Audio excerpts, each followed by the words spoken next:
The following program contains the opinions of the host, guests, and call-in participants. These do not necessarily represent the views of this show's distributors or sponsors.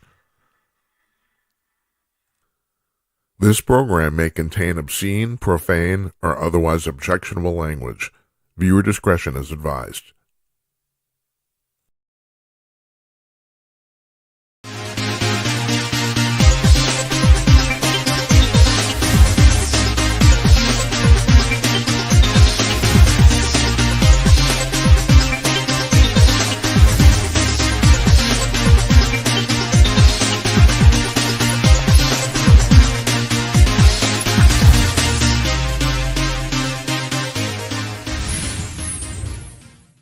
Yes, coming to you cordless, everybody.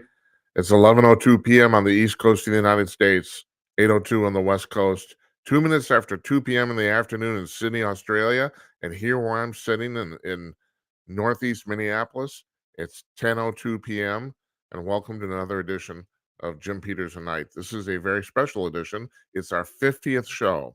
We started on July 31st, which, which if you can do your math in your head, is a day before August 1st, but it was a Monday. So we did that. So we've done 50 shows so far.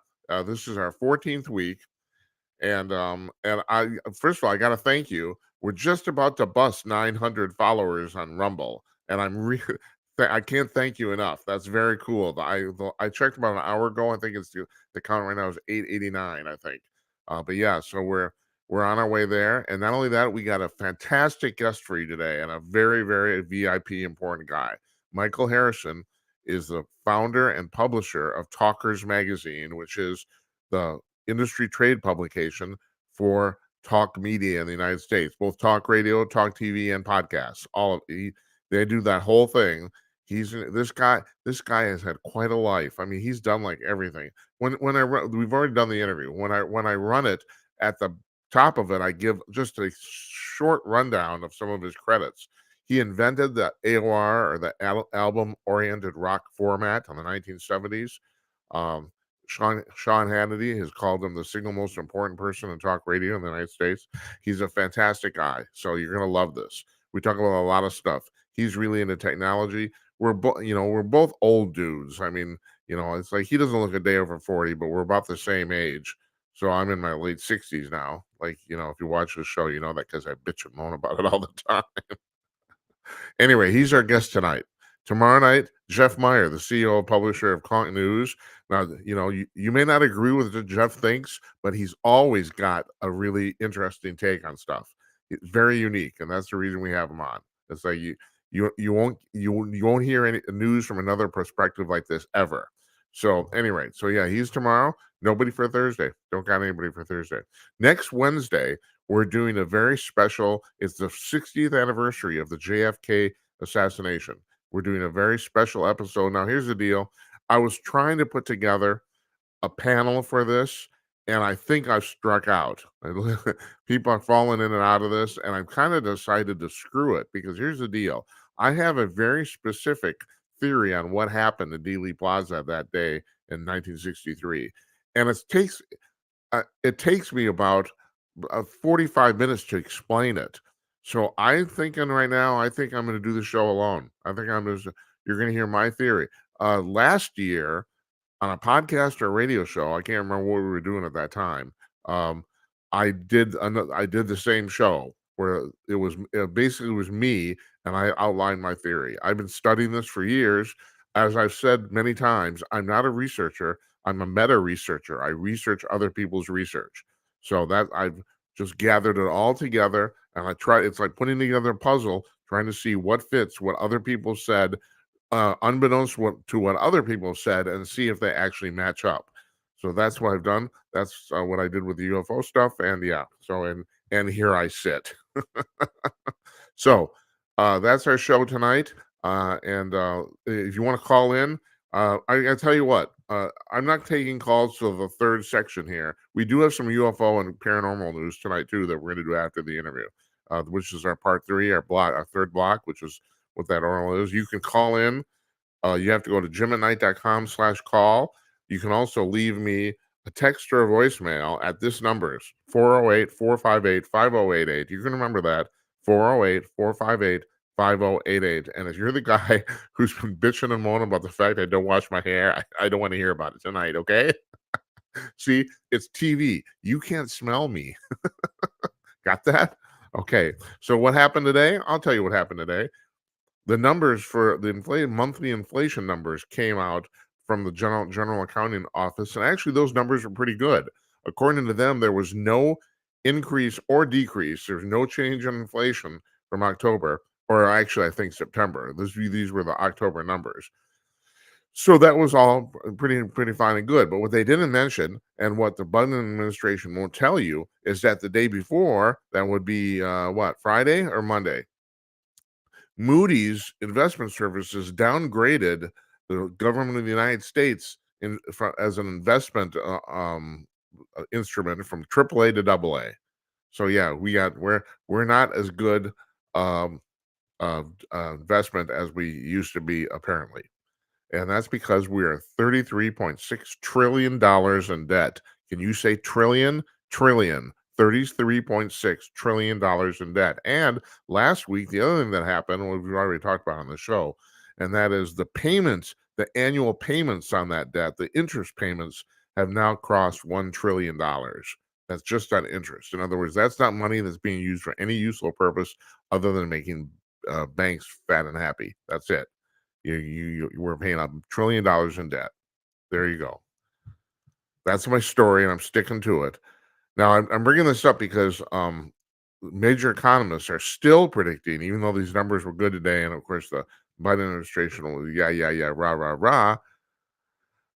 Major economists are still predicting that we're going to have a major recession in 2024, including our favorite economist here, Murray Sabrin, who sent out another, if you subscribe to his Substack mailing list, which about half the mailings are free, and there's a link on our blog at jimandknight.com to that.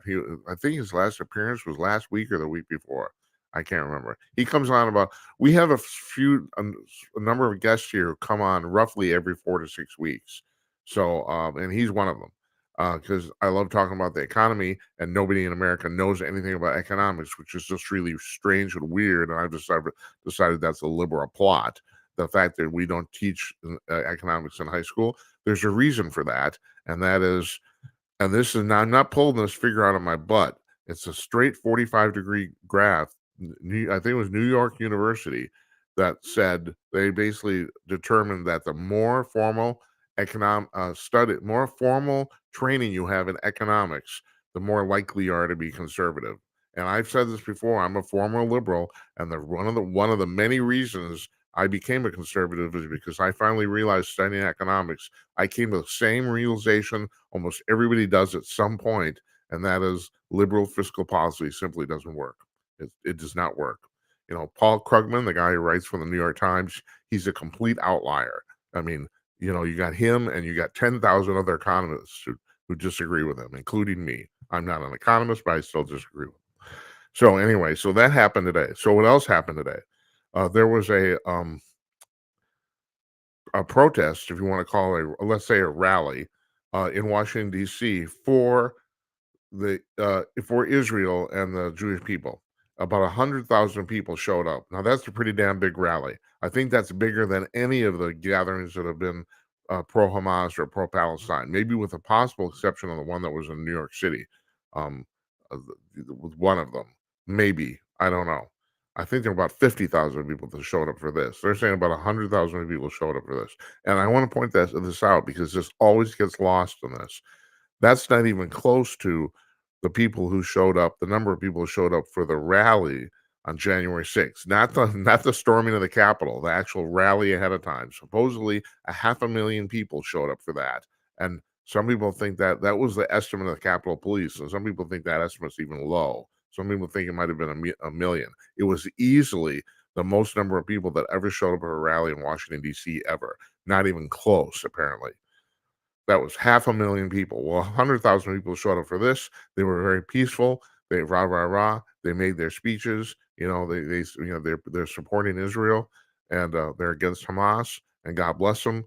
they took care of that. And I'm glad they did, and somebody did, because we have a problem right now. David Strom was talking about this when he was on the show a couple weeks ago, and he's really got a good point, and that is we are being inundated with what is essentially propaganda. And that is, there's a lot of people I know who are pro Hamas and pro Palestine, and that's fine. But the thing is, one of the reasons they're doing so many of these pro Palestine rallies is to convince the public that there's more people that support this than really do. When in reality, every poll taken shows that the vast majority of Americans are with Israel on this.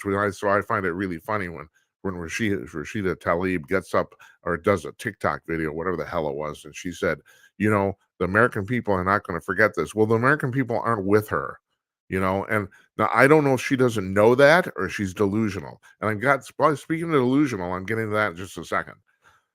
I don't know. I'm guessing it's propaganda again. They're inflating their numbers because they want more people to think that there's many more people with them than there is. But as Strom said, this is how propaganda works. In the last, 2 weeks? So the war in Israel has been going on now for about a month. In the last 2 weeks, the majority of Democrats, it's not a large majority, but it's flipped from pro-Israel to pro-Palestine or pro-Hamas. I'm not even going to talk about the Palestinian people. For all practical purposes, Hamas has them hostage. So, yeah, so it's really interesting because I think it went from like 53-47 pro-Israel to like 47-53 pro-Hamas, believe it or not. Yeah, so in other words, this protesting is having the desired effect. They are convincing people, and when I mean people, I mean Democrats and liberals. They're convincing them that maybe people should start getting in line, with what they're thinking. And I don't know. I mean, I could be a evil person and say that I think Democrats are much more easily swayed than Republicans, or liberals are much more swayed than conservatives, who basically kind of stick by their guns. Actually, sometimes a deteriorous effect. Did I say that right? You know, so the thing that speaking of that effect, okay, so we just had an election a couple weeks ago. Not a lot of um, voting across the country. I did not vote here in Minneapolis because I looked at the sample ballot. The only single thing on it was my city council person, and believe it or not, the choice was between Democratic Party and Socialist Party. That was the choice, and that's because I live in one of the most liberal cities in America. Minneapolis doesn't get a lot of attention for this, but it is. We haven't had a conservative city council member for Minneapolis in 20 years, and we haven't had more than one in 50 years. So I didn't vote. I'm a conscientious conscientious citizen, but I looked at that and said, well, that's not a choice. I'll leave it to other people. I'm assuming the Democrat won. I'm assuming that, but I didn't even bother to check, so where was I going with that? Oh my God. It's like, Jesus, I'm not gonna like flip out all figuring what I'm doing already here, am I? No, I'm not. No, no, no. So, yeah. So anyway, like I said, that propaganda, if you want to call it that, of who's showing up for the pro-Palestine rallies is having an effect on I don't know the general public, but at least liberals and Democrats. It is. They are starting to change their. I mean, you even see the White House went from being, and they got applauded for this. I don't blame them, from being extremely pro-Israel, and now they're starting to soften a little bit. We need a ceasefire, blah blah blah blah blah. And meanwhile, Hamas puts their command centers right underneath hospitals. Yeah, because the thing is, so what do you do if Israel bombs a hospital? Look at all the women and children they killed. If Israel doesn't bomb the hospital, they get bombed.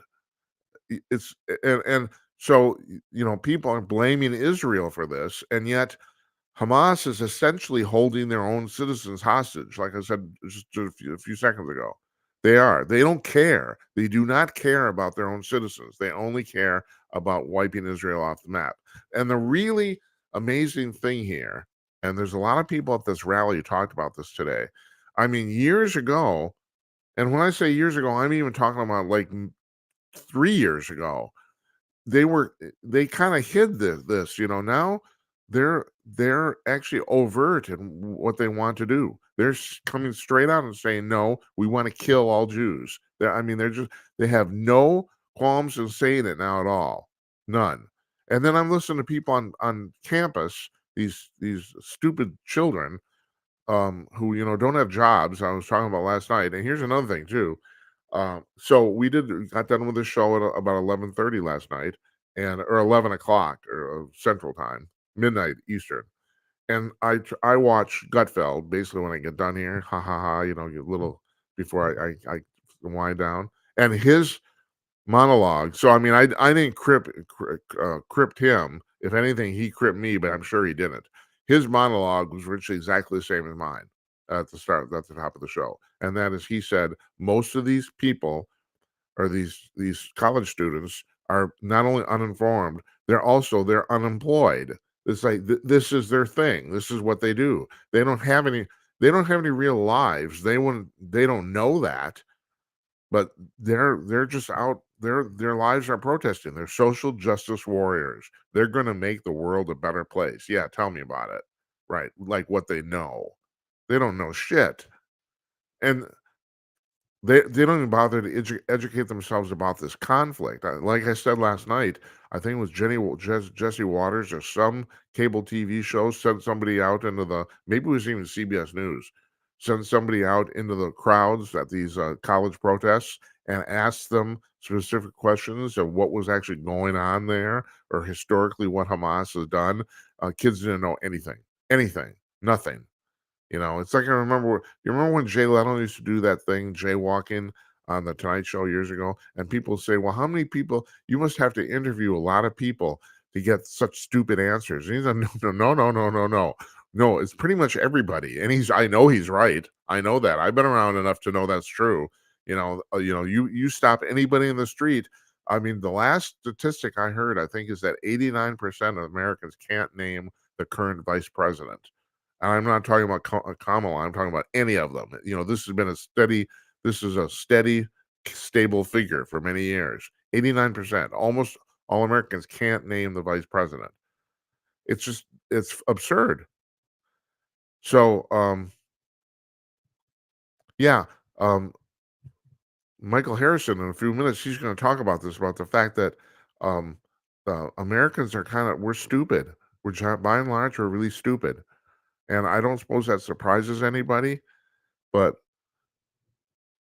I was talking about how people are delusional. And, I've said this in the past, that I can't tell if Joe Biden is senile or actually delusional or stupid.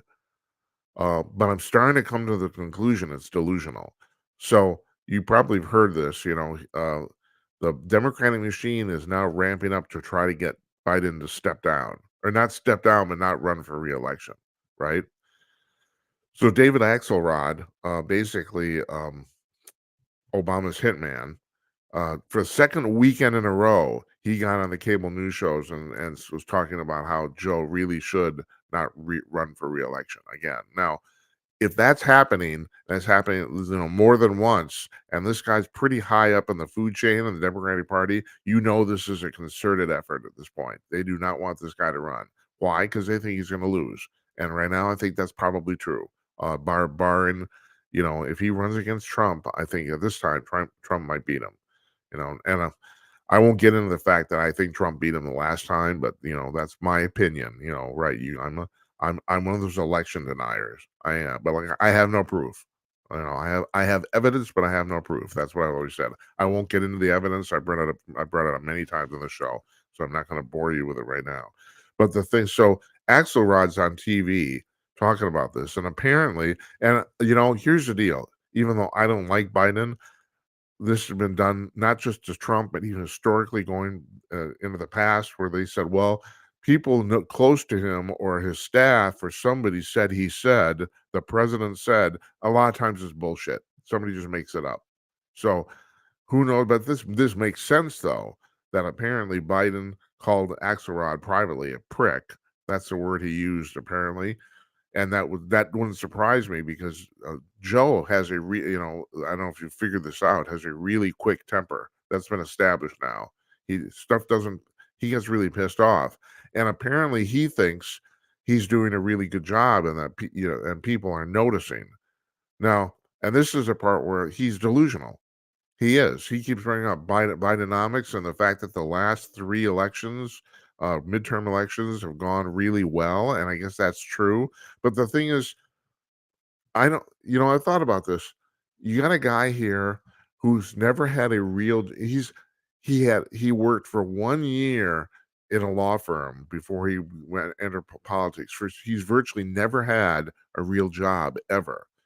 And I think politicians, and we've talked about this famously because uh, the founding fathers, the reason there are no term limits in the Constitution is because it never occurred to them that somebody would want to be in Congress as a full-time job. That was never the intent. It never even occurred to them. And when you stop and think about all the stuff that did occur to them in the Constitution, I mean, there's some of the stuff's really, really well thought out. I mean, really well thought out. Like succession, or how to pass bills, all this sorts. It's very, very thought out. But no term limits, because it never occurred to them that anybody would want to do this. So you got a swamp creature like Biden, who's literally been in Washington his entire life, like almost 50 years, and I think he thinks that passing bills or getting bills passed is an accomplishment. And it isn't. And the thing is, and I hate to bring this up because by extension, I'm talking about people in service industries. And that is, like if you work in construction or you're building lasers or something that, you actually build stuff. You're actually creating stuff, right? And a lot of people are doing this. A lot of people, I mean, even if you're like, low on the totem pole, if you're out, if you build houses for, I don't know, Del Webb or whoever the hell it is, and you're nailing 2x4s, you drive by that house and you say, well, I helped build that.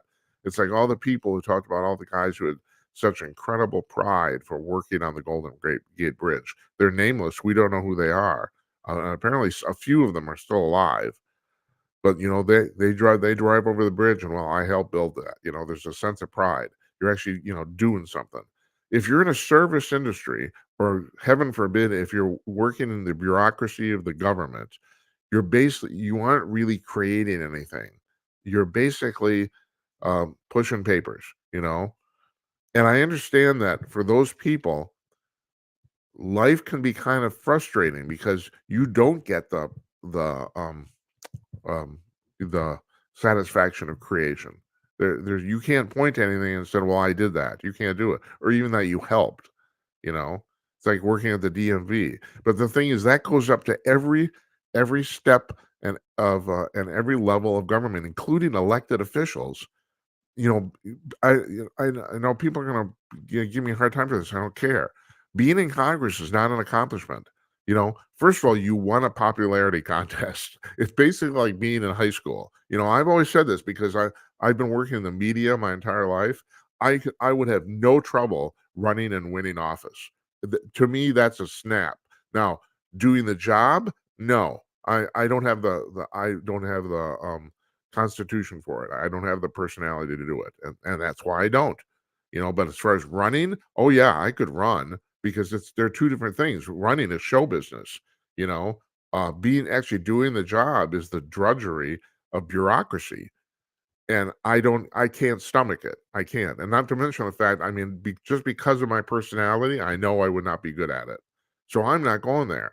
But the thing is, what my point is, being in Congress is not an accomplishment. You're passing bills. You're doing the citizens' work. It's a service, and that was always the idea of people who did this. This was the idea of the founding fathers. You would put down your plow and go to Washington for, like, whatever it is, 2, 5, 10, 12 years. you'd serve your country, and you'd go back home and grab your plow up and make more money. That was the idea. And it worked great until basically Franklin Roosevelt. Now, he wasn't the first president who actually ran for a third term, but he was the first one to win one. I mean, I don't know all of them. I know Teddy Roosevelt very famously in 1905 tried running for a third term. That was after he did two, and then he stepped down, which was the custom at that time and always has been, you know. And he decided he don't like the way things are going, and he tried running for a third term kind of after the fact. It was not consecutive. Um, and so, like, I mean, it'll be really interesting if Trump wins in 2024. He will be only Grover Cleveland has done non-consecutive terms in office. So, but um, when Roosevelt ran for a third term, and that would have been in 28, I think. Did I got that right? No, no, no, no, no, no. What am I thinking? It would be in 40, I think. Ran for the third term and won. That's the first time that happened. So he ran for a fourth term and won in 45 and 44, excuse me, and became president for the fourth term in 45 and died like 2 months into his fourth term. He died almost right away. But it behooves people to remember how quickly Congress got their shit together and passed what was the 28th Amendment that limited the president to 2 terms. It's actually 2 terms or 10 years total if you're a vice president, you succeed for through death. That's what. But yeah, that happened very quickly because the government, the Congress was not going to put up with this shit anymore. We're not going to let this happen again. So it would happen very quickly after Roosevelt died. And Roosevelt was personally very popular. I mean, you could make. I'm coming to the conclusion, and Murray Sabrin's talked about this too, that he was as a president he was overrated. Um, he did not really end the Depression, even though he got credit for that. Matter of fact, he extended it. And you could make an argument, and I have too. They didn't know enough about capitalism at that time to know what to do. But actually, Murray disagrees with me. He said that it was just a bald-faced grab for power, and that they actually knew what they were doing, and it didn't work. And anybody could have told them it wouldn't work, but they didn't figure that out. So anyway, my point is I've come to the conclusion that Biden thinks he's actually done stuff, and he hasn't. He hasn't done anything. He's not. It's obvious. Even the stuff that's worked, he has not been in control of the situation. He isn't, and I think he thinks he is.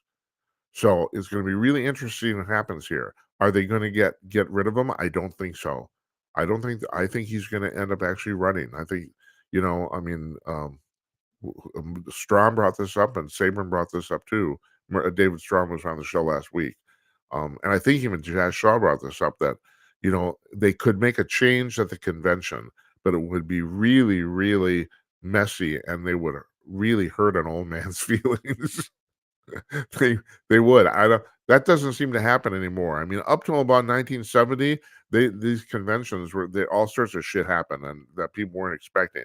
But now they're pretty much scripted and coordinated, and everybody knows what's going to happen. And I don't know if they would. I don't know. I just don't. I don't even know if they could do it anymore. They're pushing Michelle Obama to run for president. Oh, that'll work out. Like she has a lot of experience. I mean, I sound cynical, but here's the deal. One of the reasons I think Trump wasn't such a good president, and by the way, I'm so tired of hearing people say that if Trump gets reelected, our democracy is going to end. He's already been president once and it went great.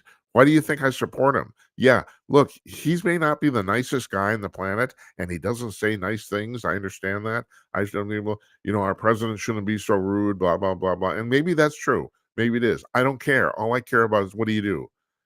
It's like Gutfeld says, it's deeds and not words. What have you done? Well, he ran the government pretty damn well. He ran the economy he played the economy like a fiddle. If there's any fairness in the world, even if Trump doesn't become president again, when it comes to rating presidents on the economy, Trump should be number one because he actually knew what he was doing. I've had my friends tell me, well, the president doesn't actually have that much control over the economy. Yeah, that's true if you don't know what you're doing, which is the case of the vast majority of the time. We have the vast majority of presidents, well, even Republicans, don't know what they're doing. You know, the last two presidents who actually knew what they were doing when it came to the economy are Trump and Clinton. And the amazing thing is, like I've said this before, is they have a lot in common in the sense that um, conservatives had a visceral hatred for Clinton, almost the same way liberals do for Trump. That's really amazing. But they both had that talent. You know, now, yeah, you can tell me that Clinton's a horn dog and shouldn't, and you can tell me that that I'm pretty certain Trump had sex with Stormy Daniels, all that sort of stuff. It's I gotta admit, I don't care. Just do a good job and don't screw us. Now we have a president who looks like he made millions of dollars off of shilling for the American public. I mean, that's another thing I got here too. I'm checking time. Um, Comer said today, James Comer's head of the House Oversight Committee, that basically they have the smoking gun, and we've had like Jazz Shaw came on the show like 2 months ago and said that he had heard that through the grapevine that they actually had the smoking gun. They were sitting on it. They're going to continue to sit on it because apparently they want this to come out in these subpoena hearings. But yeah, they said they have traced money directly from a foreign entity into Joe Biden's bank account. Now the only thing about that is, and the Democrats do have a point, and that is he wasn't president at that time, and in a matter of fact, in a lot of these instances, he was even out of office. But there's also, we know for a fact, there's incidences where he was in office as vice president, and that's actually where all this comes from. What was a Biden family selling? That's the question, and it's obvious. Access to him. They were selling influence. That's what they were selling. The thing is, if this was a regular RICO trial, where you're talking about mobsters, they already have way enough proof to put everybody in jail, like forever. I mean, that's the thing. Everyone's making an exception here because this guy's president. Now, whether you should make that exception, I don't know. If you made $20 million off of the backs of the American public for basically selling favors while you're vice president, I don't think that should be excused. I don't. I don't excuse that. I excuse Clinton and the cigar, and I excuse Trump and Stormy Daniels and grabbing the vagina and all that sort of stuff. I excuse that because it doesn't have anything to do with the job. It may not be nice. It may not be moral. Yeah, I understand. I understand. I mean, I still know. I know Democrats who still hate Bill Clinton's guts for that stuff, let alone Republicans. But the thing is, doing the way I see this, doing the job of president in the modern era is so goddamn difficult to get anything done. I mean, the swamp is basically, well, or the permanent bureaucracy is a better way to put it. It's like a giant, giant fucking aircraft carrier, and you're trying to turn it on a dime. I mean, it's like it's almost impossible. So if you have the talent to do that, I'm almost forgiving. I mean, I'd almost forgive almost. Excuse me. I'd forgive almost anything. Pardon me.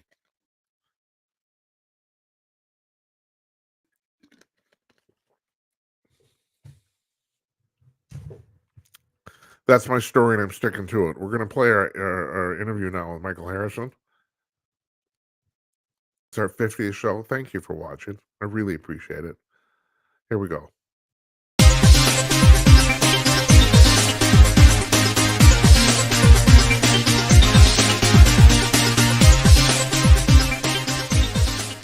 Okay, our guest today is like the most important person in talk radio in America.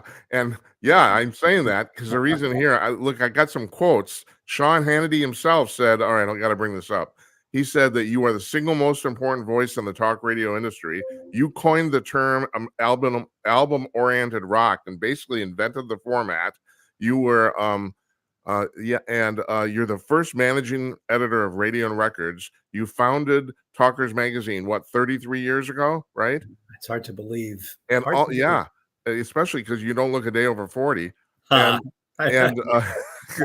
you are currently serving as executive advisor for the United Nations on the development of World Radio Day for February 13th, 2024. That's actually pretty cool. Is that a big job? It's a very, very demanding job, and it's challenging me because I'm dealing with radio around the world as opposed to in the US. Here in the US, we tend to think that we're the center of everybody's thoughts.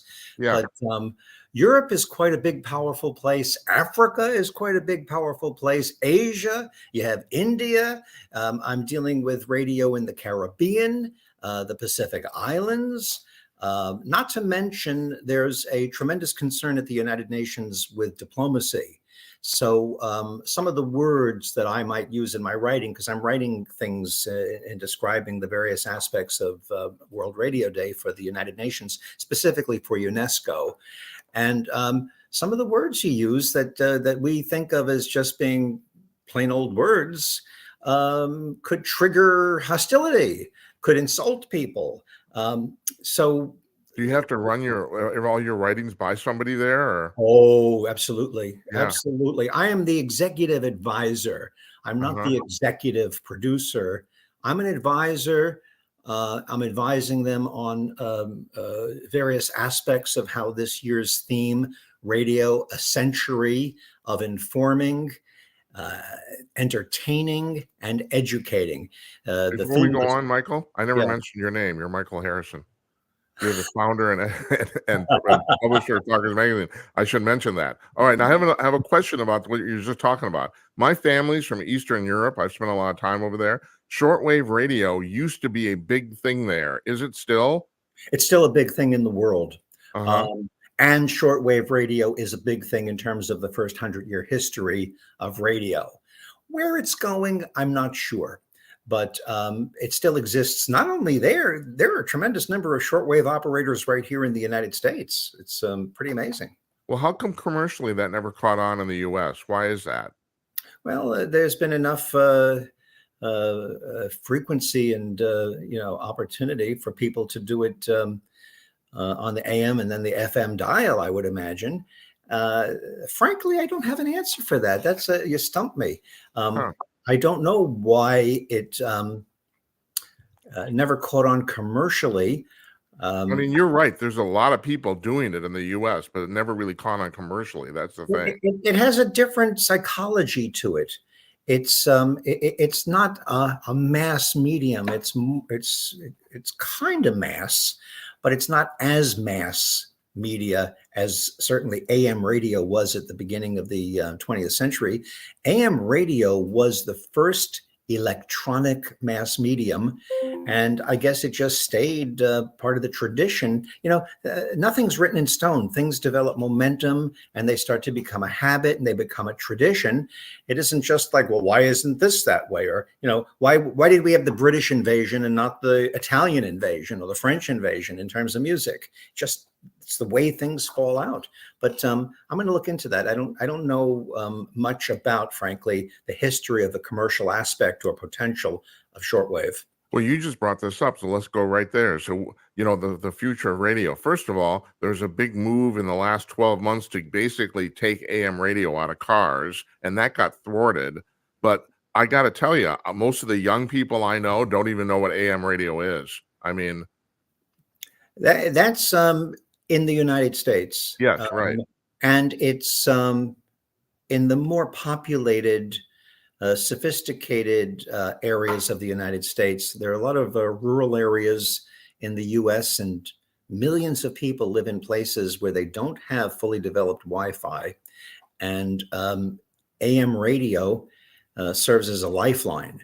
It serves as a lifeline when the power goes out. It serves as a lifeline when the internet goes down. And when I say AM radio, I also mean AM and FM, terrestrial over-the-air radio. Has far more utilitarian use than most people realize, including young people.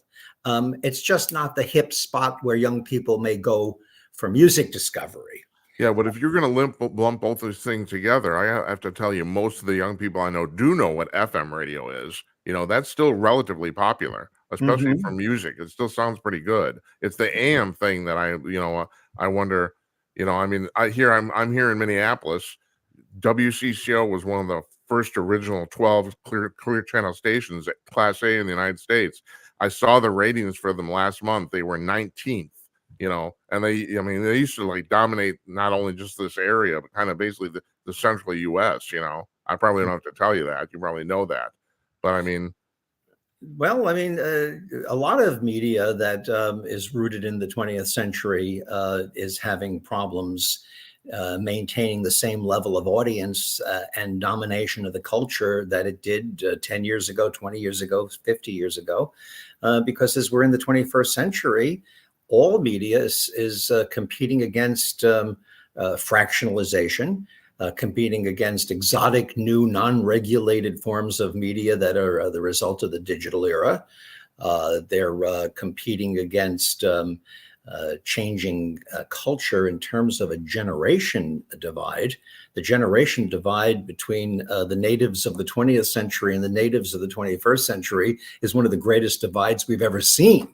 It's gigantic. People that have children today, born in the last 10 years, let's say, these kids are going to grow up to be so different than their parents that it's going to be in some ways problematic. It's already starting. As a matter of fact, parents of young children today will tell you that the kids don't seem like kids were when we were kids. They don't even seem like kids were 20 years ago. So these changes are impacting all of media. The fractionalization, there's no real mass media anymore. There's no more I Love Lucy show or Milton Berle show where everybody's watching it. The closest thing we have to that mystical thing where everybody's watching the same channel at the same time, I think at this point is in the United States, is the Super Bowl. And but it's like one thing once a year. Right. And also, I'm skipping ahead here. You sing for the band Gun Hill Road, and I want to get to the history of that in a second. But your latest song is called Idiots. I'm not going to put any words in your mouth, but I could look at what's going on with the kids today and social media as basically kind of idiocy. I mean, I'm not going to get into the details. I was one of the developers of social media, and I regret it. I think it's done more harm than good myself. Well, technology is a double-edged sword. Yeah. And we are living in an age where communications technology is just wreaking havoc with our brains and our nervous systems. The communications of today is rewiring the human nervous system. As a result of that, it's changing what we are, how we talk, how we relate to each other. So you're right. There's a downside to it. One of the problems with social media is the time suck. A lot of people just are addicted to it. Yeah. It's also a very dangerous medium for misinformation. Even on Facebook, people lie about their lives. Oh God. Yeah. So social media has brought with it a lot of problems. And back to what I said before about the parents not necessarily relating with the young people, a lot of the parents don't know the impact of social media. Another problem with social media for young people is the bullying aspect of it. You know, when we were kids, you went to school and maybe you'd get in a fight in the schoolyard, you'd be picked on by some kids or whatever, but then you can get away. These kids can't get away. Right, that's right. From the bullies. Well, you just said it as an offhand comment, but I think that really bears repeating about you said that a lot of parents don't even realize exactly how even social media works. I think that's probably true. Oh, it is true. And that's part of what I said before about there being a disconnect between the generations in terms of the generational divide. Yeah. And it's going to get more so because people, again, I call it natives of the 20th century, people like you and me and many, if not most of the people watching this program are immigrants. Not from Mexico or other countries. They're immigrants from a place that's even further away. They're immigrants from the 20th century. And you can't go back. And we're operating in this new land. We're citizens. We're here, but we speak 21st century as a second language. Yeah. The kids born of this era are very facile, very nimble. And they're open to new ideas. They learn the technology. They're able to do it. Whereas we do so, and guys like you and me are cutting edge kind of guys. Yeah. We do so reluctantly, though, compared to the kids. Yeah. And they're pulling away from us faster than we're able to keep up. That's correct. That is. All right. So, I mean, I know you're really interested in AI. I'm a computer programmer. I'm not going to go there just for the very reason you said so. I'm 68 years old. I'm kind of done. It's a different deal. It's a different world. I'm not going to learn it. So, I mean, do you think that AI is going to be the bane of the human existence, like a lot of these tech guys are talking, like Elon Musk and stuff? I think it's dangerous. I think it's very dangerous. I think misinformation, truth, accuracy, information and misinformation, as I said that word, I think are great problems in terms of journalism, in terms of trust, in terms of being able to trust certain institutions that we hang our hat on. And it's bad enough that trust in institutions has been eroding in the past decade or two. But to have now this extra layer of AI to create misinformation and to create, that term fake news is just frightening. On the other hand, again, technology is a double-edged sword. There are tremendous uses for AI. And it's like nuclear energy. We can blow ourselves off the face of the earth, or we can create renewable energy for years to come. Yeah. It's how we use it. And we are facing that challenge right now, not only in terms of the arts, politics, and journalism, but in terms of the law. The legal community is having their hands full. It always takes the lawyers and the legislators a longer time. There's a lag to catch up with changes in technology that change sociology. Well, the problem with the legislatures, and I'm not saying this to bash them at all, they're expected to be experts on pretty much everything, And so how much can one person learn? I mean, like you said, you and I are kind of like cutting edge with this technology shit, but I there's a lot of stuff I don't know, believe it or not. I know people don't believe that, but it's true. Well, I mean, admitting that you don't know, knowing that you don't know, and knowing what you don't know are steps toward enlightenment. People that think they know it all are the patsies. They're the ones that don't know what they know or don't know. Yeah. So let me get back to just before we go on here. So what do you think is going to happen with terrestrial radio in the next 50 years? I mean, I use this. Here's the analogy I use. When is the New York Times going to stop printing a printed edition? And I think that will be after I'm gone. I think they got another probably good 50 years to go. But when you're gone, they'll stop. Yeah, because of that. You said they're going to do it until I'm gone. It's funny, but there's a bit of truth to it. There's going to be AM and FM radio and newsprint until every one of us from the 20th century are gone. And then it'll be gone. That's right. So 20 years from now, 30 years from now, I think print will be a tchotchke. It'll be something on the table. It'd be like a hurricane lamp. Or, believe it or not, an oil painting. Yeah.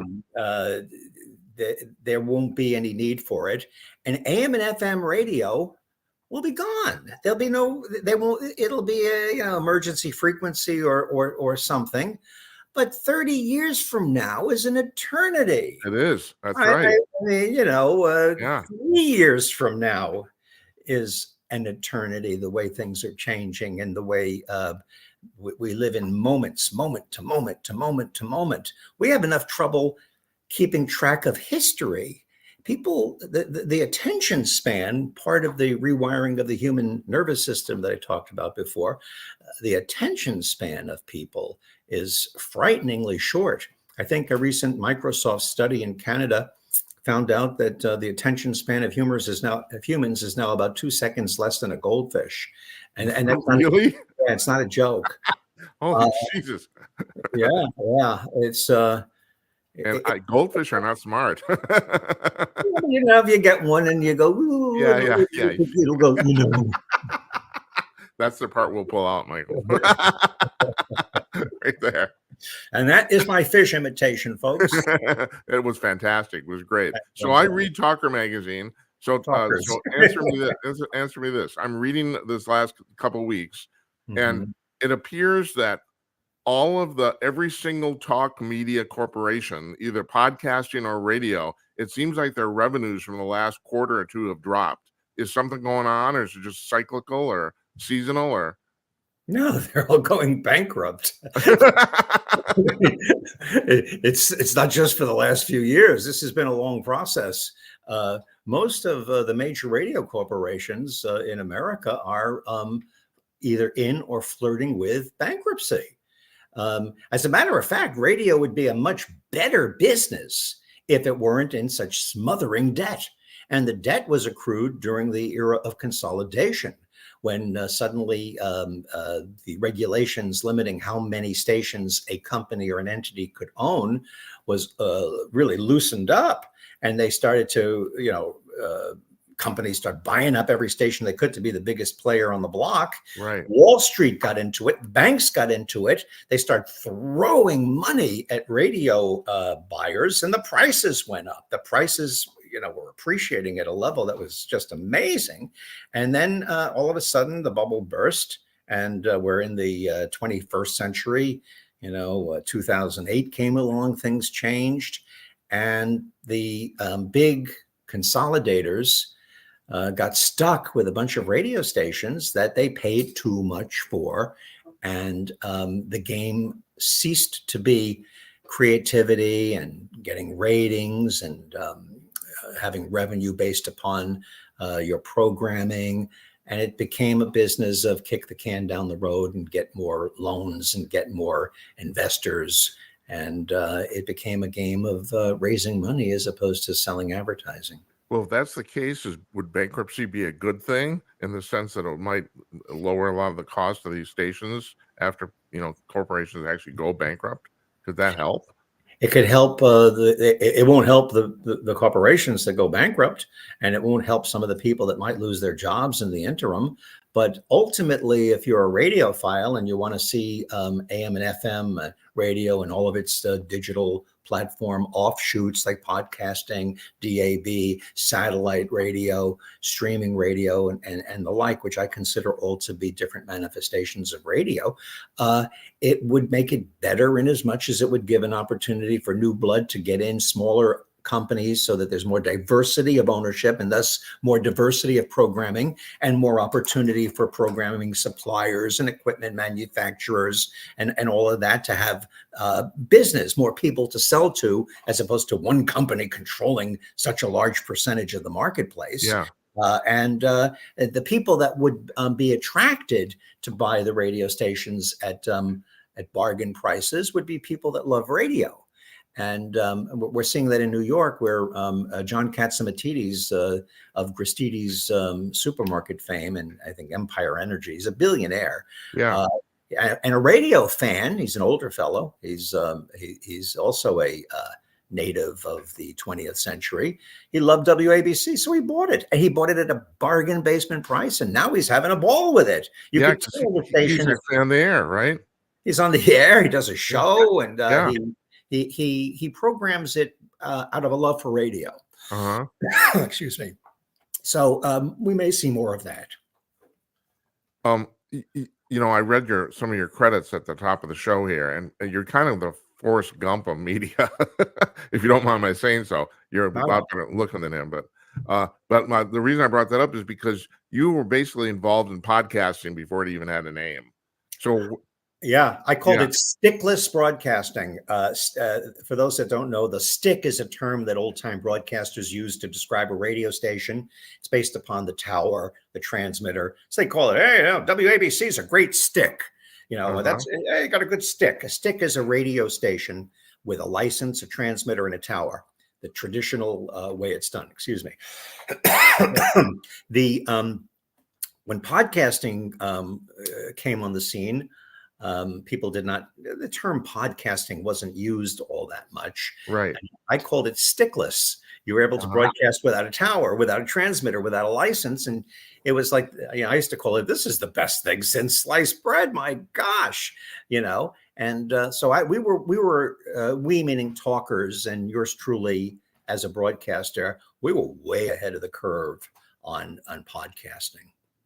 Yeah. So where do you think podcasting is going to go? Do you think there's going to be a shakeup in this business? It's enormously popular, but other than, I suppose, you could probably say that about regular talk radio too. Other than a handful of shows, it's basically like a vast field of people doing this. And what Well, do you, podcasting is basically a way to do radio and video. If you're an amateur, most of it is amateurs. yes, It's like the proliferation of baseball diamonds around the country. It doesn't mean that suddenly, you know, the New York Yankees or the Boston Red Sox or the Minnesota Twins are going to have competition from the local high school. that's a great analogy. I never thought of it that way, but you're absolutely right. Or the invention of the word processor was there as a result of the word processor or the typewriter. Were there more great novels being written? Yeah, it's a populist thing, and the ones that are making it big are, again, the cream that rises to the top. Talent there's a lot of talent out there, but the really great talent is not ubiquitous. It rises to the top, and there'll be big podcasts, but it doesn't mean that podcasting that everybody's going to make money in it. And a lot of the big radio companies immediately thought, well, this is the next big thing. Let's get it on the ground floor. Right. Yeah. Making money. But most podcasts are amateur. I'm not going to say they stink because that's not kind. So I'll say they're amateur. Yeah. Also, a lot of the amateurs don't stink. A lot of the professionals do stink. So that's an irony, and that's a whole other topic. One of the things that commercial radio needs to do, if it gets its mind back on research and development, creating programming, making program directors again, as opposed to calling them brand managers. One of the things that it should be doing is looking at some of the fabulous talent on shows like this and on YouTube. YouTube has some of the best talk show hosts I've ever seen. They do great monitors, they do great interviews. Some of them actually take calls. Calls are not as big a deal in 2023 as they were in 1983 or 1973 because everybody's got their own platform. Everybody's in show business. They got their own Facebook page, their own X account. They're on Instagram. It's not that big a deal. I think I've told you previously. I mean, I gotta admit, we've been having trouble getting callers on the show, even though it's done entirely via video. And I think one of the reasons is because a lot of people like to be anonymous online. They want to troll, even though you can't actually call the show and not show your face. It's easy to do. We have instructions on how to do that. Still, I think a lot of people they really don't want to be public, so they're not used to it. I think that's part of the problem. I think that's part of it, but I think the bigger part of it is it's no big deal anymore to be on the radio or to be on television or to be on somebody's show. You have your own show. Yeah. It was a big deal. Oh, I heard myself on the radio. Remember when you were a kid, if somebody was on the front page of the local newspaper, my God, Johnny's in the newspaper. That's right. Now there is no newspaper, and who reads it? Who cares? And the irony is everybody's in the ratings business. Like what I do, follow me, click here. It's like everybody has a show, everybody has a platform, everybody's into the ratings. Well, who's watching? Who's listening? Everybody's yelling and screaming, and not that many people are listening. And that's the real reason, in my opinion, that it's hard to get calls. And I'll tell you, don't feel particularly persecuted because you're not getting the amount of calls you want to get. I don't. No, I don't. They're having trouble getting calls on big radio stations. Yeah, I know that. I know. And the other thing is that we don't have a lot of viewers on live, but we do have this is our 50th show, so I appreciate you being on. So we've been doing this for 3.5 months. So relatively speaking, our numbers on demand are quite good. I mean, I'm very, very pleased with that. But and of course, this is 11 p.m. at night Eastern. So I kind of figured my thought was people would grab their cell phone and crawl into bed and watch this. And I guess a few people are doing that, but so far not a lot. So if you've got Taylor Swift instead of Michael Harrison, they would watch.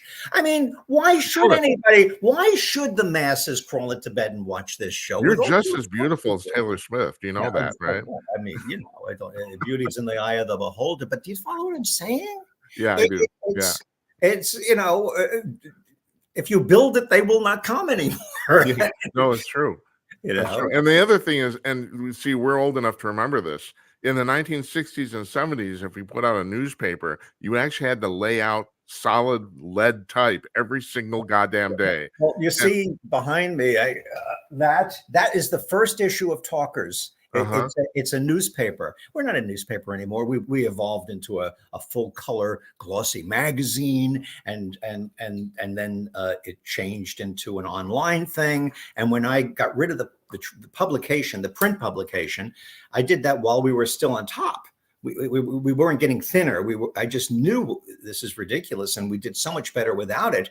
But I miss the art form of the printed page. Now, I remember when it was type, and each letter, you had a rubber band around them, and they held them with a string. Right.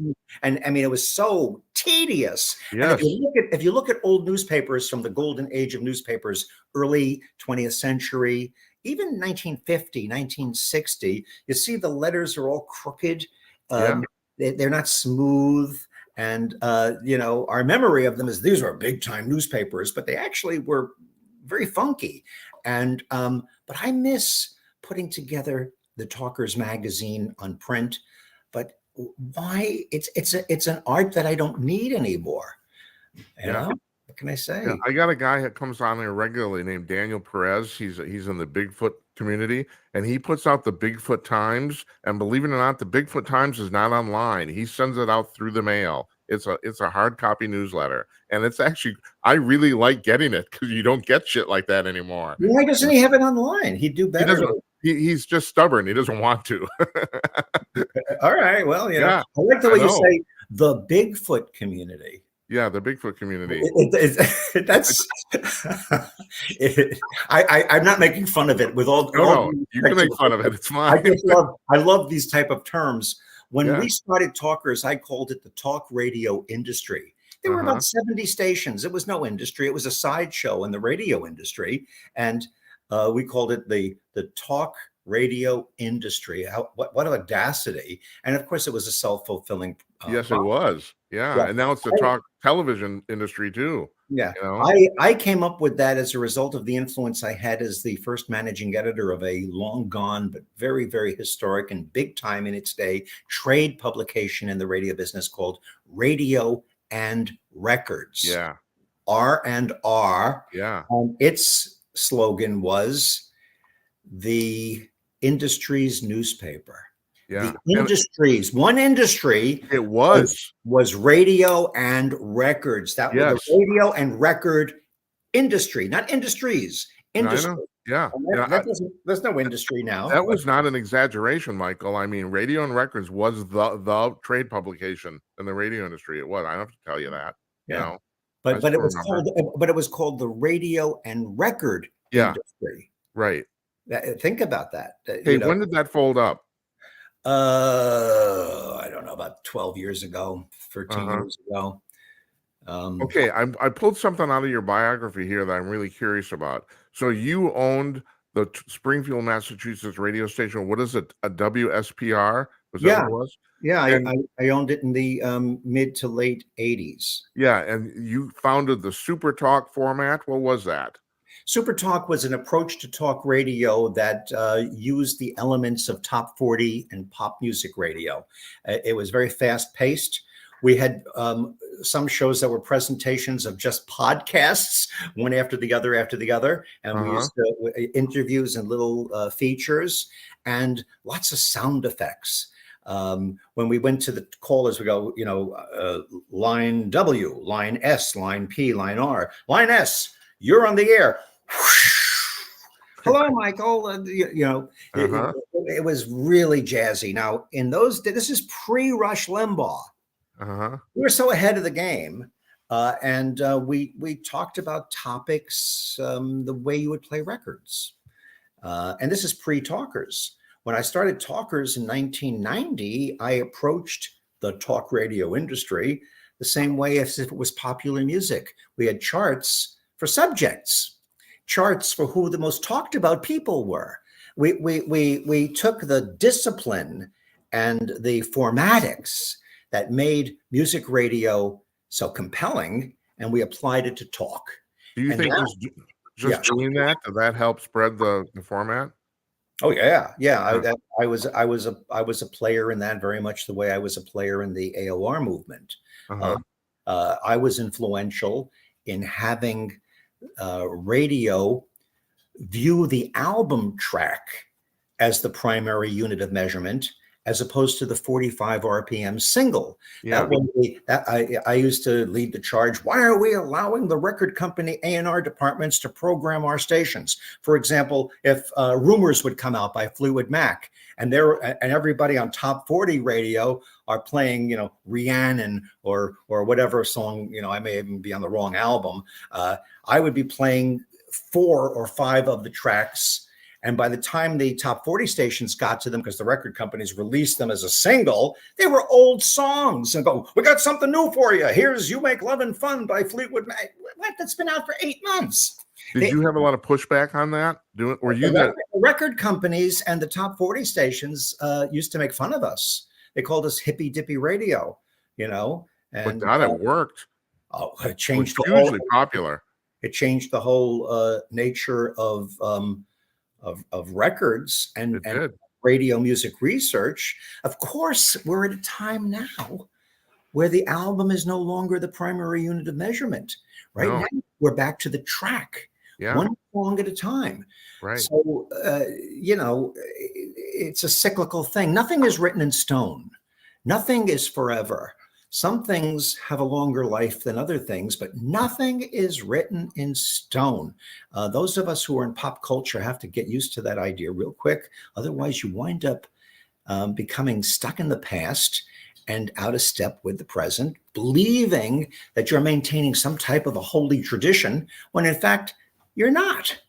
Well, you're pretty into science. Are you familiar with the concept of the singularity, that change will get to the point where it's completely constant, there's no plateaus, and then the question, Ray Kurzweil wrote a famous book on this, and he's wondering, well, what happens to the human psyche when that happens? I mean, you brought up a really good example here about how things are cyclical, but what happens when the cycle never stops? Well, I said something even before that I think is worthy of repeating. I said that the changes in communications technology are rewiring the human nervous system. That was right. That's what you just said. There's no question. Now, the term singularity has many different angles on it. It does. That's true. Right. That was his meaning anyway, and he coined the term. So yeah, I have my own personal issues. We're going to go into the metaphysical track here.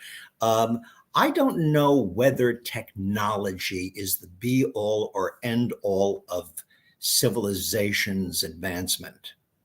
I don't know whether the most advanced civilizations, they talk about the Fermi paradox, and we're looking for techno signatures out there of other civilizations and, Dyson spheres. And I don't know if you follow all this stuff. Yeah, I do. Yeah. That we only think in terms of life, which is what we are, biological carbon-based life units, that the only way we could advance is through technology. Maybe it's mastering time and space through something inside our minds. Maybe there's a spiritual aspect to advancement, and that these societies out there, or us someday, who get to this point, look back on the kind of culture we have as clunky and archaic, that all technology might just be a step toward some type of a higher mastery of time and space. My term for that, Michael, is spiritual technology. I think, I think that's a good term. Yeah, I don't think many people will understand what we're talking about, but maybe not. I do believe, especially since you're known for mixing everything from conservative politics to the Bigfoot community. That's right. I do think there are people watching us who are going, whoa, that's what I think. Yeah, maybe. Well, are you stunned? Are you?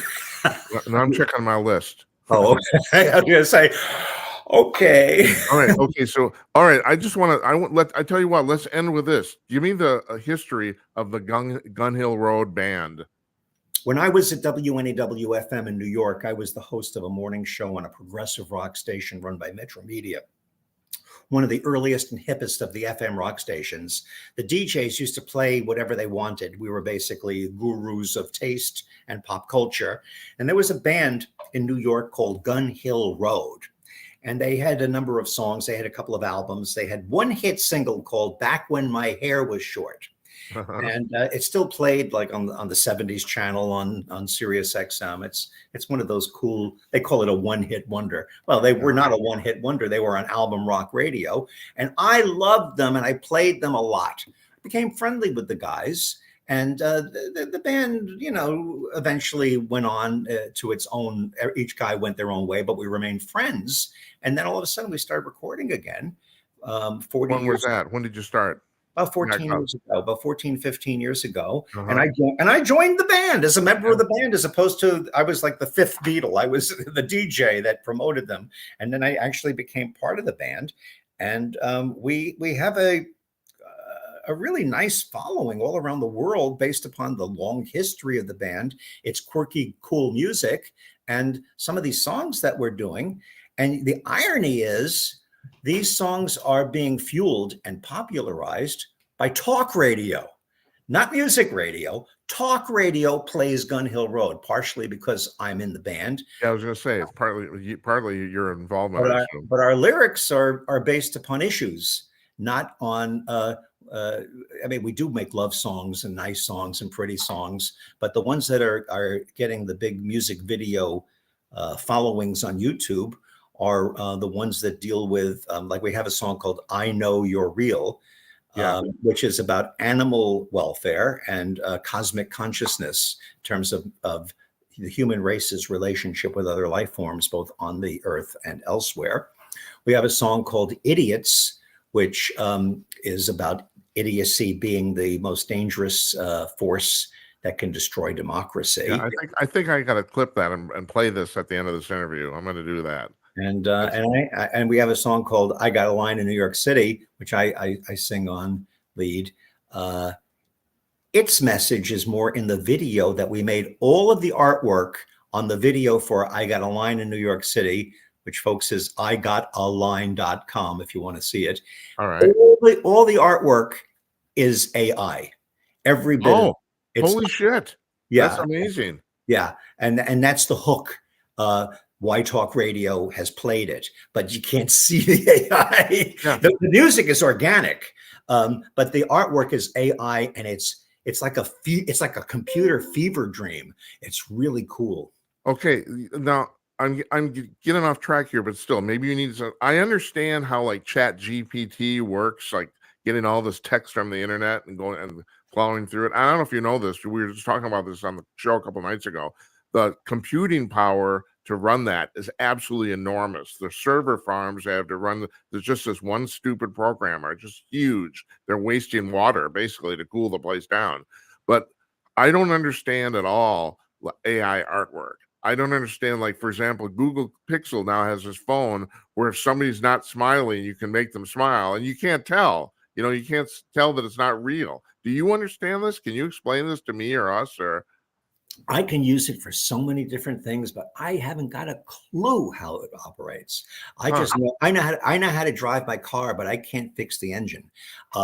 You know, I think it's pretty miraculous.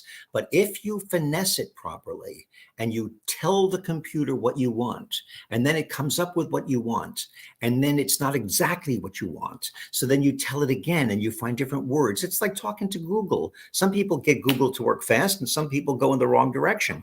It's knowing how to finesse the computer. And what it does is it goes out instantaneously to all of the images that are out there, and it blends them together to create what you like. Now, I can't tell you how the technology of this show that we're doing works. That, you know, I'm on the one side of the screen, you're on the other. It's pretty miraculous. It is. This is miraculous as it is, but right.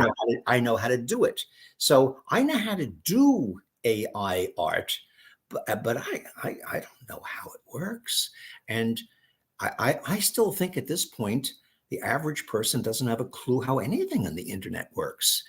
And Yeah. sometimes I think that even the technicians and even the nerds that run the whole operation don't fully understand how it works. Well, That's just my instinct. I don't know. What do Michael, I you? have to tell you, I actually understand how the internet works. I'm still fucking amazed that it actually does. Well, that's a form of being in awe. Yeah, of no, it. it's incredible. So you got packets and they're assembled at the other end, and okay, and this all happens in like one thousandth of a second, and it Mhm. works most of the time. People Yep. complain. Yeah, go ahead. Jim, isn't it amazing that radio works? Isn't it amazing that Yeah, you could talk into a microphone and blah, blah, blah, blah, goes into the air and yeah. we're eating it and breathing it and whatever, and it finds its way to the radio. And how does Siri work? I shouldn't say that. She's going to start going, yeah, but That's what do you right. want? She That's has an right. attitude now. That's right. Siri used to go, hello, what can I do for you? Now Siri, hey Siri. Hey, did you hear that? No, I didn't. All right. Goodbye, Siri. Go away. I think Siri's getting tired of people swearing at her. That's what I think. I'm done, Siri. It's over. Yeah. She comes on. Yeah. Well, and and my wife thinks I'm crazy. I worry about Siri liking me. I figure. Okay. I mean, what am I? Eventually we're going to be having relationships. Eventually, Yeah, we are. No, you're right. I agree. I got Alexa here in my office, and I'm constantly telling Alexa thank you and please, and it's like stuff. I mean, it's a machine, but yeah, I don't know why I do it. Yeah, we live in an amazing time. Yeah, and it is. And what it does is, back to you asking me, how does AI work for art? It humbles me to know that there are some pretty smart people out there. I mean, in our business, Joe Blow is a genius. He created a format that everybody listens to, or that these are geniuses. Listen to the music they made. The guys that are sending these probes to Pluto and taking pictures and sending, they're geniuses. Yeah, that's right. That's right. Very humbling when you stop and think about it. I The have guys to tell that you, built the Michael. George Washington Bridge during the Depression without computers. Try figuring out how to do that. Oh hell, we even got to the moon without a computer. It's like fucking unbelievable. And I can only speak for myself as an arrogant young man. I thought I was really smart, but I had some doubts about my talent. I've come to the conclusion 60 years later, it was completely the opposite. I've actually got quite a lot of talent. I'm not very smart. Well, again, I respect you for saying you're not very smart, because I realize the more that I learn, the more I realize how much I don't know. But no, if I may throw a bouquet at you, and I'm not saying this to patronize you, you should be very proud of you mentioned you're 68. I'm 38, but you should be very proud at your age, my age. Many people of our generation are on the leading edge and using the wisdom and the experience and their connection to history in a very progressive and modern way. And when I say progressive, I don't mean that politically. Yeah. And I think it's a cool thing. I know you're talented because I don't know how long have we been talking? 45 minutes. I feel like we just started, which is a credit to you. Thank you. I appreciate that. When you said you were going to wrap it up, I said, did I fail as a guest? But then no. We've been talking for a while. And, you just brought something up here too. You talking about being involved in podcasting before it even had a name. The thing that amazes me about podcasting, one of the things, I'm astonished how people really buy into these really long interviews. I mean, Joe Rogan does 2.5-hour interviews and people listen to the whole thing. That surprises the shit out of me. It really does. I mean, if it's good, if it's good, if it's a compelling conversation. I think Jerry Seinfeld said it, that short-term attention span, which I talked about earlier as a problem, because most people do suffer from it from one degree to another. Yeah. But in general, I think Seinfeld said there's no such thing as short-term attention span. There's just stuff that doesn't engage people. Right. Very long time. Have you found yourself watching old movies and old TV shows that you thought were great when you were younger, and you watch them now and you say, God, they're slow? Yeah.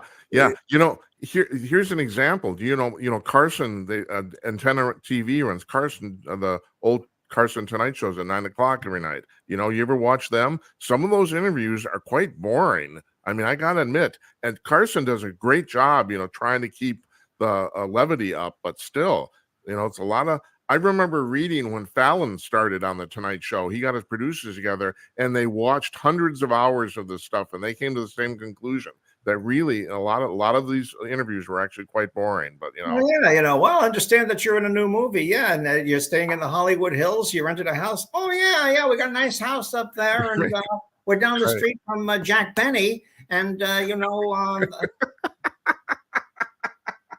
and you and I and 5 other people listening to this, and the other people know who Jack Benny is. You can't pull it in anymore. There's no such thing as filler. No, there's no such thing as free media. Time is as valuable as bottled water, which costs more than gasoline. Yeah. So we're talking about when you're having people watch you, you can't waste their time. If I came on and I said, "Hey Jim, it's before I got here, I was had to deal with the guy that was mowing the lawn outside in front of the building, and he told me, how was your weekend?" And then 5 minutes into it, we start to talk about what's going on. Goodbye. People are not going to listen. People don't have time. Every second of media time, whether it's a podcast, whether it's a show, whether it's radio, whatever, it has to be good. So it's a credit to Joe Rogan that he has shows that are long form and high in terms of, audience numbers. Yeah. Although I do have to ask you, you've been in this business a very, very long time. I think, especially when it comes to talk media, there's a certain comfort in just listening to people talk pleasantly.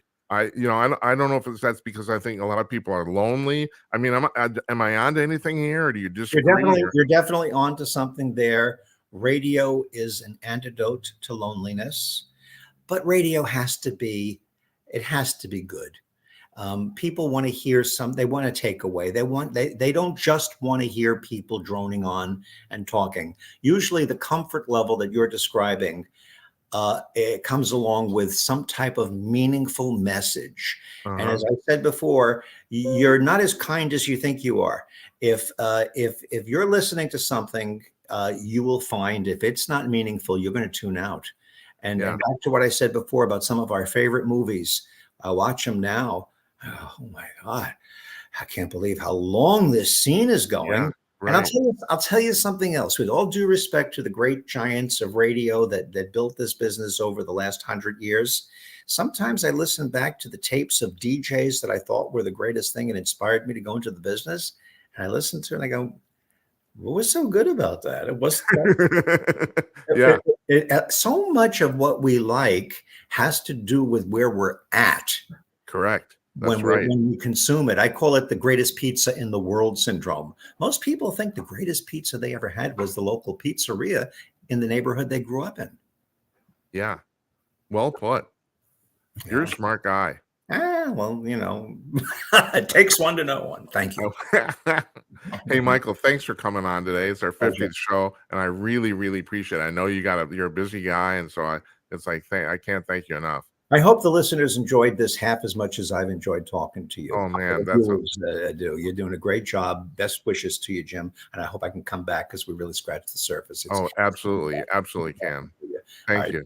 Take care. Take care. We'll see you. Bye-bye.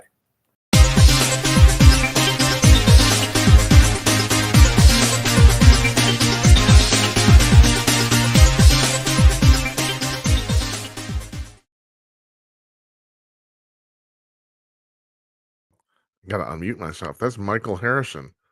He's a founder and publisher of Talkers Magazine. Like you heard, he's done everything. I think I described it at one point as the Forrest Gump of media. I mean, it's unbelievable the stuff he's done, and he's about 70, if I'm right. I think he's only a couple of years older than me. Oh, and by the way, I realized listening to that, I forgot to actually grab a copy of that song "Idiots" and play it tonight. I promise you I will play it at the end of the show tomorrow night. We're going to do that for sure, because we share the same sentiment there. I was talking about that even the first block. People, especially the younger people, do not seem to be that smart. Yeah. So anyway, give me a call if you want. JimAtNight.com/call. I got some paranormal and UFO news here I want to run by you. First of all, this is really fascinating. So thousands of people have lined up for a chance to get Elon Musk's oh God, Jim, Neuralink. Right. Thank you. Jesus. You overthought it. Neuralink chip installed in their brains. Yeah. He wants to install a chip in your head that will directly connect your brain to the internet. No fucking lie. This is what he's doing. Now the problem is here. So they want to roll this out. Thousands of people have already applied. The idea is, I think if this is off the top of my head, I think they want to do 28,000 of these before 2030, and they only want to do 11 next year. But most of the chimps, they use chimpanzees to do the experiments of the surgeries to do this. Most of them died. So God bless you. If the internet's that important to you, yeah. So the way it works is that they take a tiny little chunk out of your cranium or your skull behind one of your ears, and they put the chip in that place. But the thing that, excuse me, sorry, the thing that gets delicate about this whole thing is there's about 64 tiny, tiny little wires in this chip that can connect inside your brain. Yeah. So what Elon Musk is trying to do is he's trying to train robots to do these surgeries basically automatically with no human intervention, and that hasn't worked out too well so far. So anyway, yeah, but they want to do about 28,000 of them in the next 7-8 years. Yeah, that'll be interesting. I think I'm going to pass on this. Just like I was talking to Michael Harrison. I'm not going to learn it. I don't want to learn AI. I'm a computer programmer. I'm not going to learn it. I don't care. I'm done. So yeah, I'm gonna be one of these old farts who's gonna talk about, yeah, I remember when we did the internet in 1995. It's like, yeah, grandpa, or what are they? Okay, boomer. That's gonna be me. I don't care. I don't care. I don't. I still got the money. So okay. So what else? Oh, and this is something that Jazz Shaw talked about last week on the show. He's a weekend editor for HotAir.com, and he's also the UFO guy for Salem Media. And he was talking about this already, and that is Sean Kirkpatrick, the guy who runs the Anomaly Resolution Office, All Domain Anomaly Resolution Office, which is basically the reporting office now for UFOs and UAP. Well, he's quitting. He's stepping down. So it is ostensibly because of pressure he got from a lot of the whistleblowers who didn't like him. I don't know if that's the real reason, and Jazz didn't either. Jazz thought that maybe actually this was prearranged, that he would only do this for a certain amount of time, because this person's really in a hard spot here. I've talked about this before. There's been a struggle in the Pentagon for a good 40, 50 years now on whether to tell the public about the extraterrestrials. Because David Grush, he appeared before Congress, and not only did he tell Congress, the committee, that we had crashed extraterrestrial spacecraft, he even said we have dead alien bodies. And this has been well known in the internet community, or the UFO community for some time. But the question in the Pentagon has been whether they should tell the public. And apparently this has been a huge struggle. And one of the reasons they don't want to tell the public is because most of the all right, let me rephrase that. Many of the techniques they've used to keep this from the public are probably illegal. So now this got kind of lost in the shuffle here, but the reason Grush and these other people like Ryan Graves came forward is because they were promised immunity from any prosecution by testifying. So the RO office, the All Domain Anomaly Resolution Office, they have a mandate of Congress. Anybody who wants to blow the whistle on any UFO activity automatically gets immunity. Now, if they extend that to anybody who knows anything, whether they're actually quote unquote whistleblower or not, this will probably come out. This whole thing will probably resolve really quickly. But the problem right now is there's a lot of people who are looking at jail time for what they did. Now, I'm not going to get, I've speculated on this. I've talked about this. There are people who think that the government has even murdered people to keep this secret. So, I don't know if that's true or not. I don't. I personally have that. That's a personal speculation on my part and the speculation of others. But there's no real evidence to this. But there have been some really, really weird deaths. Now in January we're gonna have Stan Gordon on the show, and he's the guy. About last week, I forgot his name, so I didn't even talk about it. I ended the show without talking about this. Stan Gordon he grew up in Kecksburg, Pennsylvania, and in Kecksburg, that's where the Kecksburg UFO incident happened in December 1965. He grew up in that small town, and that basically he went on to become basically a paranormal investigator. I mean, he started with UFOs, but now his big thing is Bigfoot. Matter of fact, he told me, he said when he comes on the show, he wants to spend a lot of time talking about Bigfoot because that's what he's been doing lately. But the fact is, there was a guy who worked at the radio station in Kecksburg at that time, and like I said then, and it's apropos to the conversation we just had with Michael Harrison. In 1965, even small town radio stations were big deals. They were. If your town had a radio station, which was almost inevitably at that time AM, FM didn't raise its ugly head till the 1970s. If you had a radio station, it was that was like real media in your town. So John Murphy put together a documentary on this crashed object, and he says he found out what it was through back channels, talking to the military and all this sort of stuff. What happened was this capsule crashed in the forest right outside of Kecksburg, a tiny little town about 50 miles, I think, southwest of Pittsburgh, if I'm right. And about 24 of the people in the town saw it before the military came and hauled it away. Now, the amazing thing is the military arrived within less than 2 hours. So obviously they had been tracking this thing. And the other weird thing is that people who had followed this both on radar and people who visually saw it land said it was not, it didn't act like a meteor in the sense that it did not come right through the atmosphere and like crash. It did change course and people said it came to a quote unquote soft crash landing. In other words, to try not to crash. That's what they said. And apparently people who tracked it on radar, like NORAD, they said the same thing later. Now this is all, secondhand, of course. I wasn't there. But they said that the thing changed direction too. Things that fly in from space on their own accord can't do that.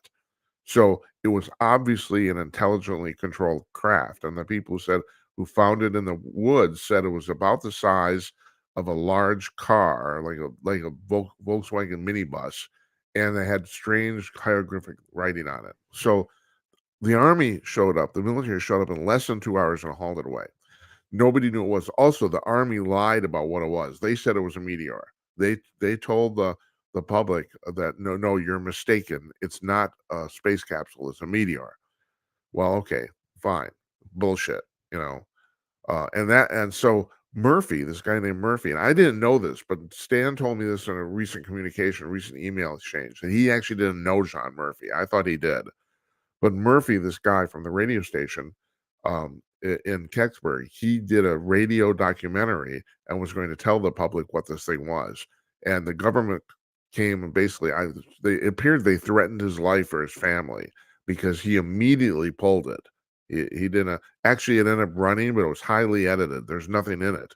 He took out everything of it, any substance, so it did technically run. Well, his wife and others who knew him said he became despondent for years. She basically like clammed up socially permanently. 3 or 4 years went by, and I think it was 1969. He changed his mind. He decided, I don't fuck it. I'm gonna tell people what I know. So he was going to put the radio documentary back together, and he very conveniently died in a car accident on a hit and run. Somebody forced his car off the road. It's like, well, okay. All right. And even Gordon said this in the email he sent me. There's no proof that he was killed, and there isn't. But the problem is, so many of these things happen at so many unopportune times that you start to wonder. Uh, who's the guy who played John Mulch on Homicide? Uh, oh God damn it! Uh, the comedian. Oh, now I've talked about him before. Now I'm not gonna forget his name. Oh Jesus Christ! Um, any rate, he wrote a book called Hit List. He was also a conspiracy theorist, and he said him and his partner figured out that there were about 300 people in Dealey Plaza at the moment John F. Kennedy was shot, and he said that about 78 of them died within, was it 5 years of the shooting, and he ran a formula. And the amazing thing is, in the book Hit List, in one of the first couple of chapters, they actually print the formula. He said he was tired of people naming these odds, but he said the chances of that happening based on background from the general population, in other words, people dying at random, was 16 trillion to 1. And they published the formula in the book. Oh God, what's his name? Richard Belzer. That's his name. Yeah, Belzer. Yeah, yeah. He did. He wrote. He died about what, a couple 2-3 years ago. He wrote about a half a dozen books based on all sorts of theories about how Princess Diana died, the UFO stuff, the um the JFK stuff. He had a co-writer for all those books, and I'm trying to get that guy on our show. I would, we're not going to talk to Belzer, unfortunately. He's in the great beyond. But I'm trying to get his guy's name is, if I'm right, it's Dwayne Nelson, is it? All right. I'm just pulling stuff out of my butt. What do I know? Why are you even listening to this? You're listening because it's the 50s show, and we're kind of kicking ass. It's like I have to tell you, I thought the interview with Michael Harrison, he's just an endlessly fascinating guy. It's amazing. You get older men, who've had just a series of incredible experiences, and he's one of them. You know. I got a couple other things I want to bring up here too. Here's this is really interesting. Now, I don't know if you ever heard of this. If you work at Area 51 in Nevada, which is about 80 miles out from Las Vegas, you get to work every day on an airplane, on an airliner. And that airline that does that for the government is called Janet Airlines. Now, apparently it's the JNT was some sort of acronym, and nobody really knows what it was, but that's how it got the name Janet. And they're unmarked airplanes. No, I'm not kidding about this. They're unmarked 707s. There's about 6 of them that fly a bunch of people. What is it, about 140 people from Las Vegas to work every day at Area 51. You can drive into Area 51 if you have credentials. If you don't have credentials and you try, they'll shoot you. And they do that. They have done that. So people have been flying into work at Area 51, the most top secret facility basically on the entire planet. And the government is now looking for a new contractor to run this little airline. If you're interested, I just want to point out, yeah. So you got 6 airplanes. There's 737-600s. They take off from Harry Reid International Airport in Las Vegas, and they fly to Area 51 and other secret locations, which those are really secret. So Area 51 is not secret. We know where the runways are there, all this sort of shit. But so it was Robert Lazar who said he worked about 15 miles south of Area 51 in a facility called S4, by the way, Area 51, if you're wondering how it's named off of the particular grids on a map that the U.S. Army did of the Nevada test site range. So technically, if I'm right, Area 51 is part of the Nevada test site range, which is a huge, huge body of desert in Nevada that the government owns, and they fly shit over there. They land shit. One of the reasons they picked that particular spot in Area 51 is it's on the shore of Groom Lake, which is a dried, archaic lake bed. And I don't know if you know this, it's really easy to land airplanes on a dry lake bed. You don't really need a runway. They put in runways anyway, but you don't. If something goes wrong, you're not going to crash your airplane. You can still land. This is like when they do land speed records. They do those on dry lake beds too, because you have miles and miles in every direction of perfectly flat sand. So Anyway, if you want to run that, you can make a bid to the government to run this airline if you want to do that. And finally, I'm just going to read this just verbatim because it just kind of amuses me. According to Psychology Today, studies of people who report seeing UFOs show that they are generally not psychopaths or individuals seeking attention, but are open to the possibility that they experience something unexplainable. The history of science shows that many ideas seem crazy until they prove incorrect.